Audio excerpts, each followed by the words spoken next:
Welcome to this video on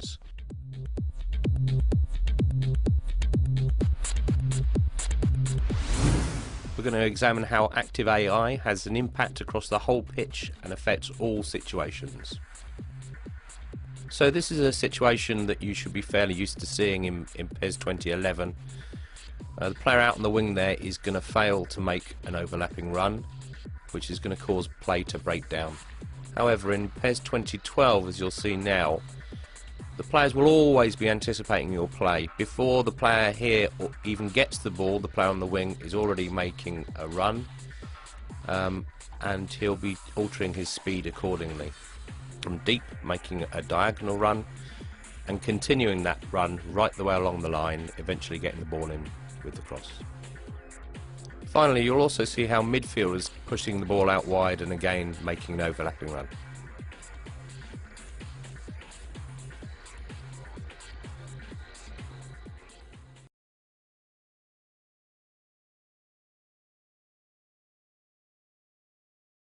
Looking at another feature now of the active AI system, we're going to talk about diagonal runs.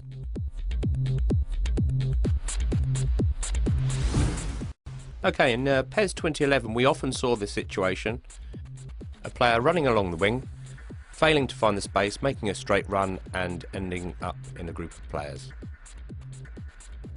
And then when he passes it out wide, the player on the wing is going to do the same thing, ending up in a poor shooting situation.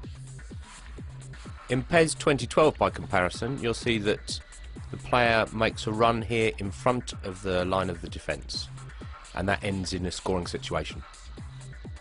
Here you'll see a player making a really interesting darting run between two players, again resulting with a goal.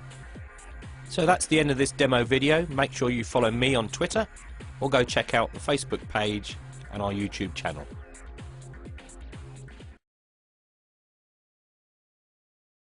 In this video you'll see how the active AI now encourages dummy runs to provide more options and create space.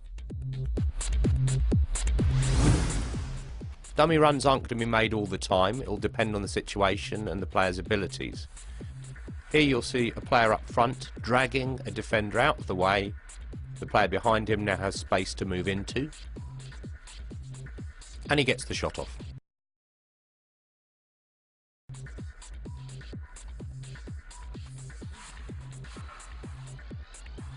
Here again you'll see the support striker making a run to drag players out of the way, and in this case he's going to leave space for the pass to be made into. So that's the end of this demo video. Make sure you follow me on Twitter, or go check out the Facebook page and our YouTube channel. In this video we're going to take a look at how the active AI affects all situations and how. In PES 2011, you'll see here when we stop the video that the formation of teams at times could be really haphazard.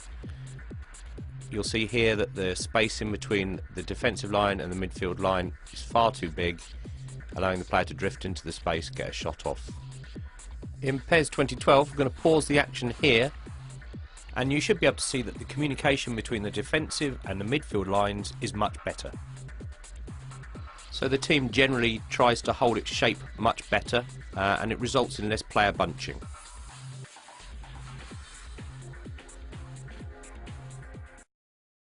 We've already seen how the active AI affects formations and defending. Now we're going to take a closer look at how the active AI. So at the top of the screen here, circled in yellow, you'll see one player marking his man there. But then he'll spot that in midfield the danger has changed, so he'll come towards the ball, and the man at right back will now fill in for his position. In the centre of the pitch here you'll see the defensive midfielder holding up play, and then further back you'll see other players are continuing to mark the dangers, which is cutting out the possibilities. These decisions are being made right the way across the pitch all of the time, and it counteracts the new attacking possibilities that we've added into the game, so that the balance is just right.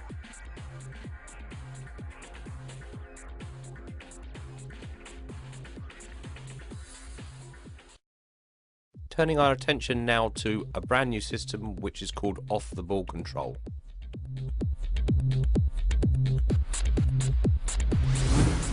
In the past, we've made piecemeal improvements to throw-ins or penalties rather than making sweeping changes.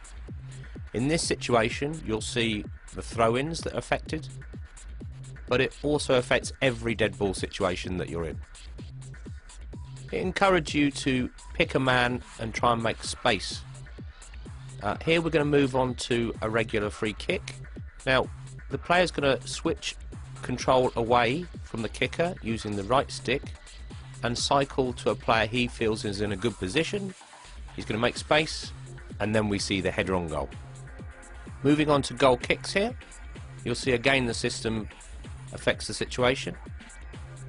Right stick changes the player that you're controlling, and then you're calling for the ball either along the ground using the X button or in the air using the circle button.